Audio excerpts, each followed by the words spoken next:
Bonjour à tous et à toutes, j'espère que vous allez bien et que vous passez une bonne semaine. Bienvenue à vous dans cette nouvelle vidéo dans laquelle, ça y est, je vais enfin vous donner mon retour sur un film que j'ai découvert très récemment.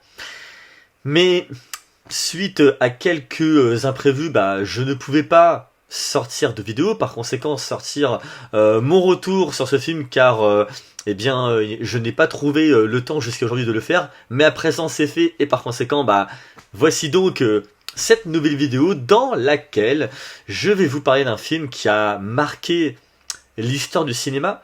Après, malheureusement, pas forcément pour de bonnes raisons, c'est-à-dire qu'un acteur est décédé lors du tournage de ce film. Ce n'était pas n'importe quel acteur, c'était le fils d'une star, d'une légende que nous connaissons tous. Et suite à ce décès, depuis ce jour-là, les règles de sécurité sur les plateaux de cinéma changeront à partir de ce jour-là drastiquement. Je peux aussi vous dire aujourd'hui que sur les plateaux, il y a par exemple autant des coordinateurs que des coordinatrices d'intimité, ce qui est au passage une excellente chose. Ça, pour moi, c'est une progression intelligente et efficace et qui, par conséquent, fait avancer les choses. Et donc là, aujourd'hui, je vais vous parler du film The Crow, sorti en 1994 et qui est également le premier long métrage du réalisateur Alex Proyas. Voilà, qui avant de signer ce premier long métrage qui deviendra un joli succès, qui était un réalisateur de clips et notamment pour le groupe Sting. Et donc il dirigera l'acteur principal Brandon Lee, qui est donc le fils du légendaire et mythique Bruce Lee. Le pitch du film, c'est l'histoire d'un couple qui, la veille de son mariage, va sauvagement se faire assassiner.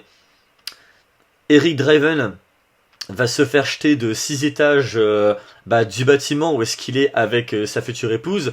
Quant à celle-ci, malheureusement, elle va prendre très très cher.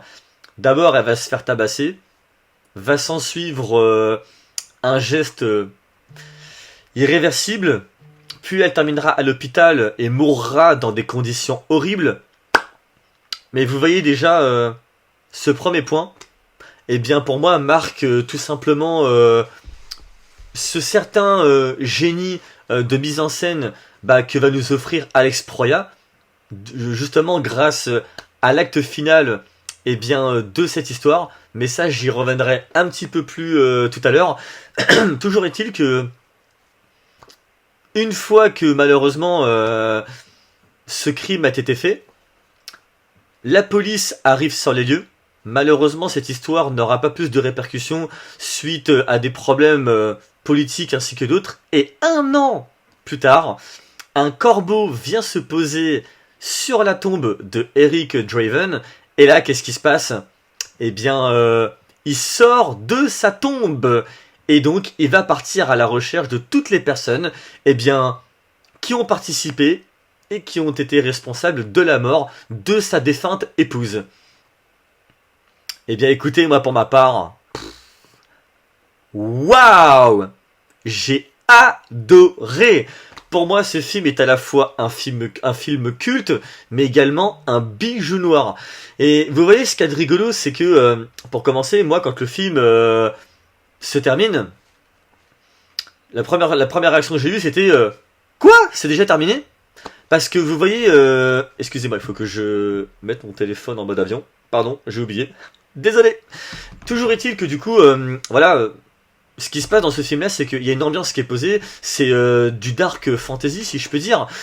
Et vous voyez, ce genre d'ambiance-là, à mes yeux, c'est un peu comme de la science-fiction. C'est-à-dire que j'adore la science-fiction, mais ça passe à mes yeux une fois sur deux. C'est-à-dire que ça dépend comment qu'elle est mise en scène et comment que après elle va être exploitée tout au long du récit jusqu'à son final.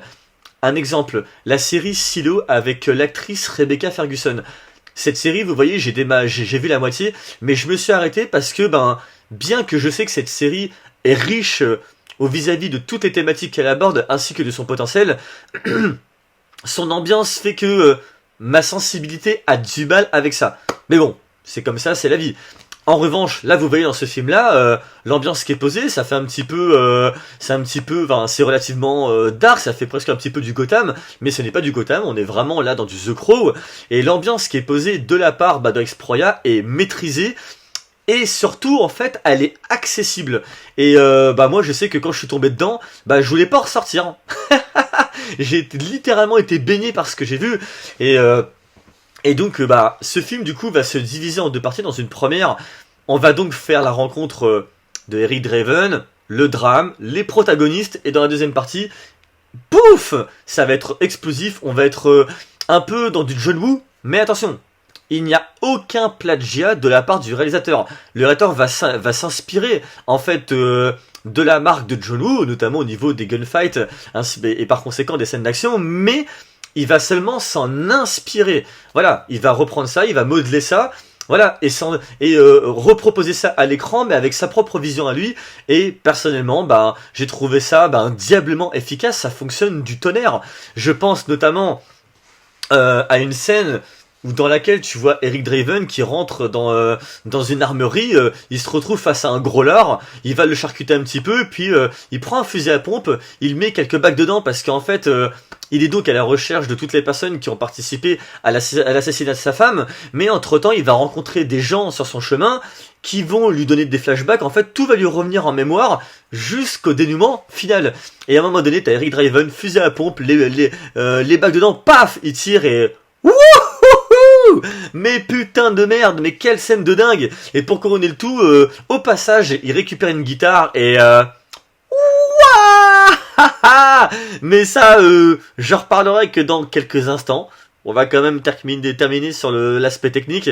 Et donc, dans cette première partie, Alex Proya donc pose l'ambiance dès le début. Ça en fait ni trop ni assez. Je trouve personnellement qu'il l'exploite magnifiquement bien. Moi, comme je disais, une fois que le film était terminé, j'en voulais encore.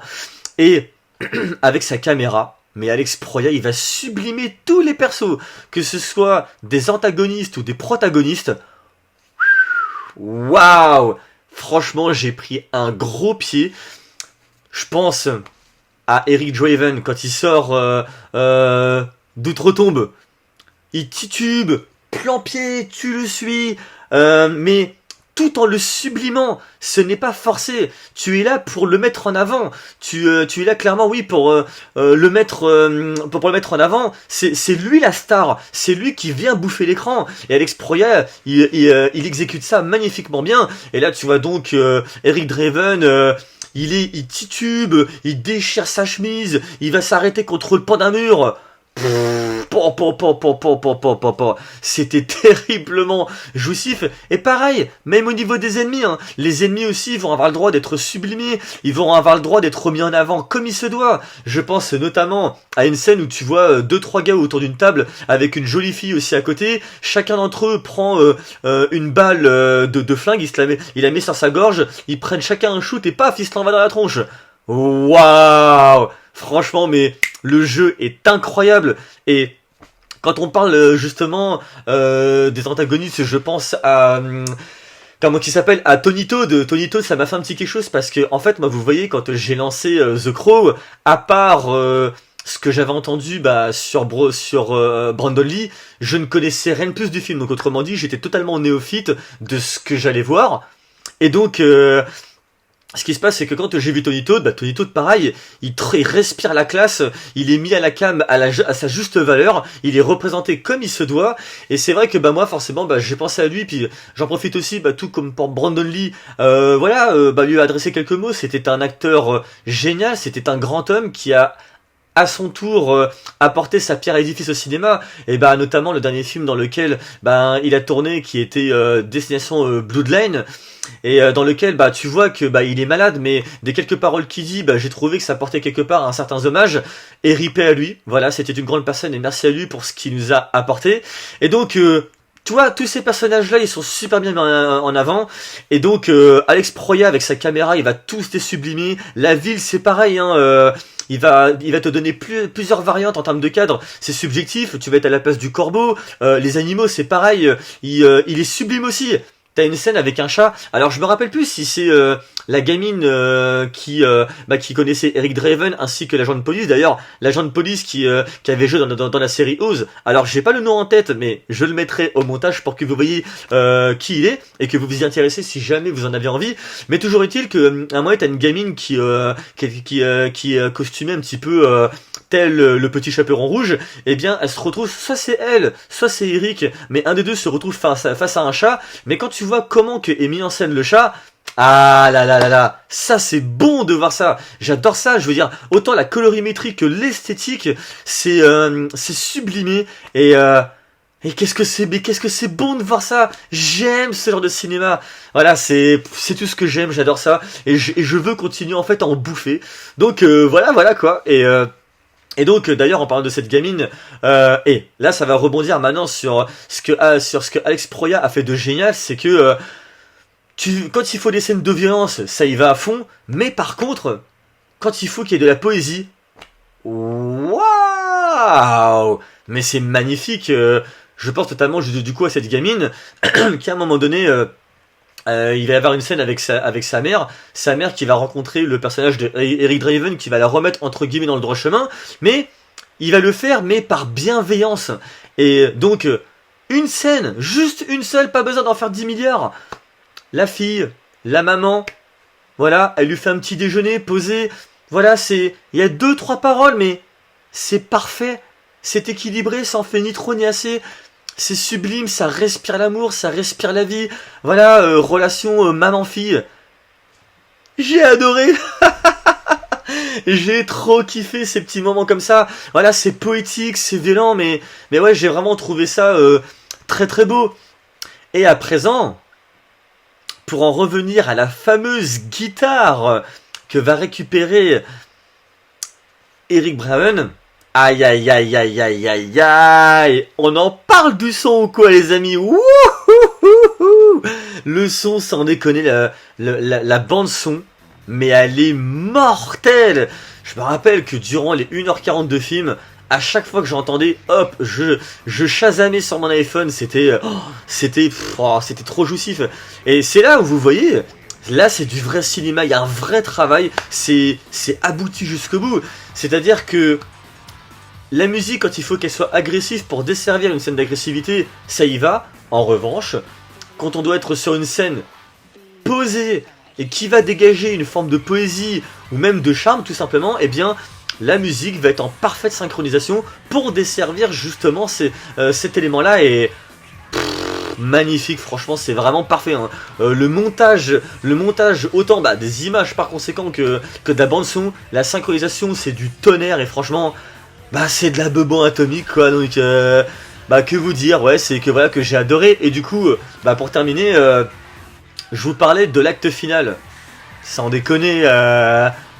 Donc malheureusement la défunte épouse du perso principal, elle décède dans des manières complètement horribles.